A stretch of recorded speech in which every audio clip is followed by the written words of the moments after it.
Many people believe that because someone is called family, we must tolerate every form of their mistreatment. This has kept countless people trapped in emotional pain, manipulation, abuse, constant criticism, and also unhealthy behavior. The important truth here is God called us to love people, but does not call us to be a victim of their toxic behavior. You can love your family, you can honor them, you can forgive them and still establish a healthy boundary. The Bible said in the book of Proverbs 4:23, it said, above all else, guard your heart. Everything you do flows from it. Guiding your heart is not meaning you're selfish.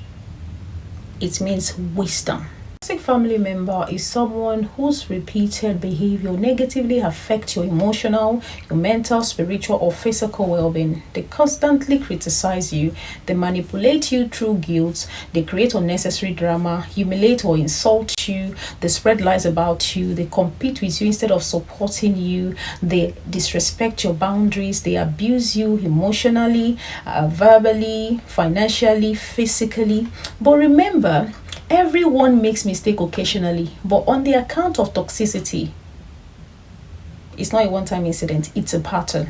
Here is what you should do when you find yourself in situations like this. Number one, stop feeling responsible for someone else's behavior. People carry guilt today because they think it's my fault. Maybe I should have tried harder. Maybe I should have done it better. Oh, if I was a good son, daughter, brother, sister, nephew, niece, cousin, things would have improved. But God never made you responsible for another hardest choice. The Bible said in the book of Romans 14:12, so then each of us will give account of themselves to God. Notice the Bible said we will give account of ourselves to God.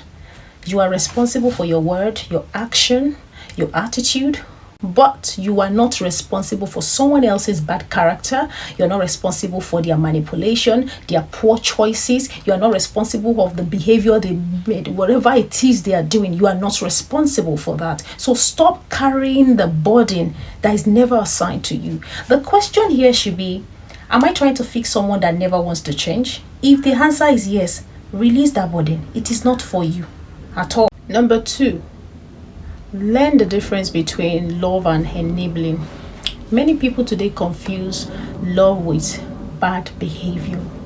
Love does not mean accepting abuse, allowing disrespect, tolerating rubbish from anybody, being used repeatedly, allowing manipulation. Even Jesus do not allow people unlimited access to him. The Bible said in the book of John 2:24, but Jesus did not commit himself unto them, because he knew all men.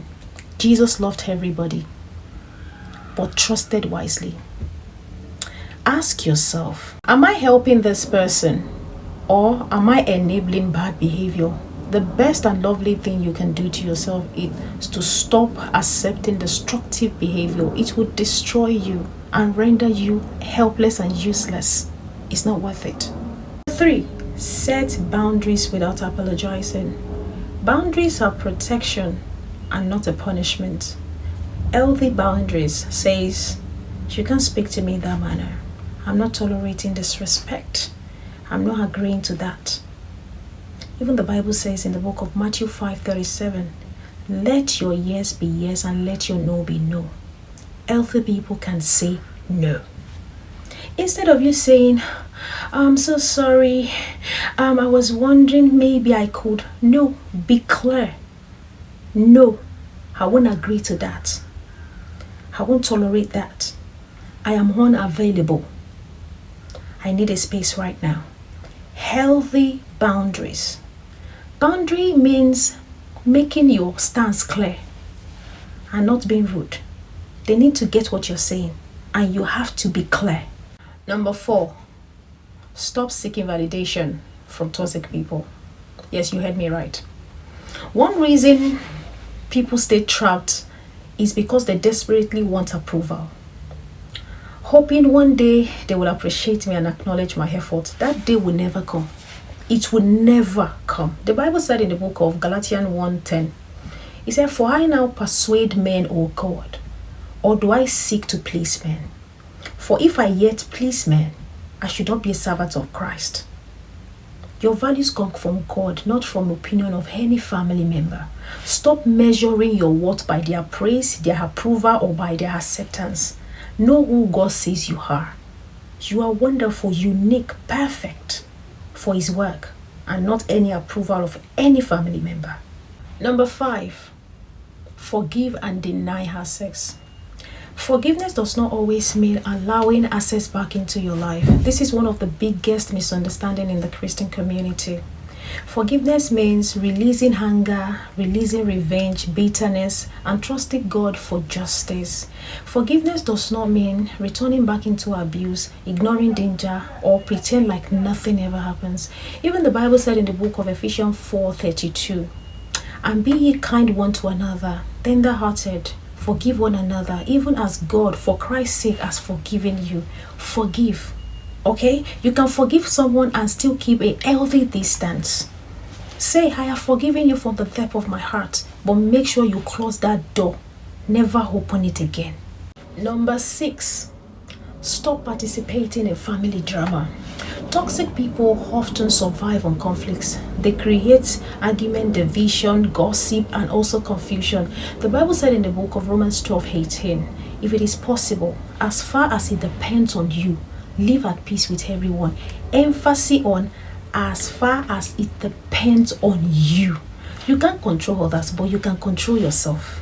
Stop responding to their insults. Stop defending yourself. Stop explaining yourself. Stop arguing with people that choose to misunderstand you. Stop joining family gossip. Take yourself out of any family group.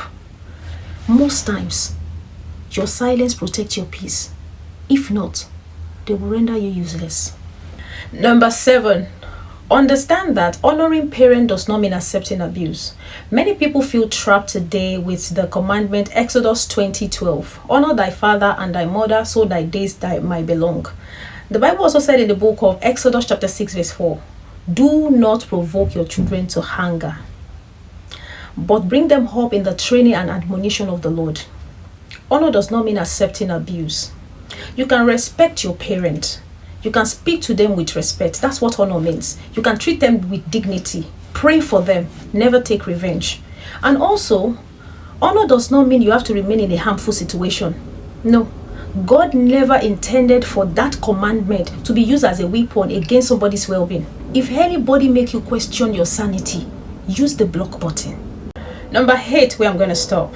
Trust God when family relationship changes. Sometimes, when establishing boundaries, family member may be very hungry. Yes.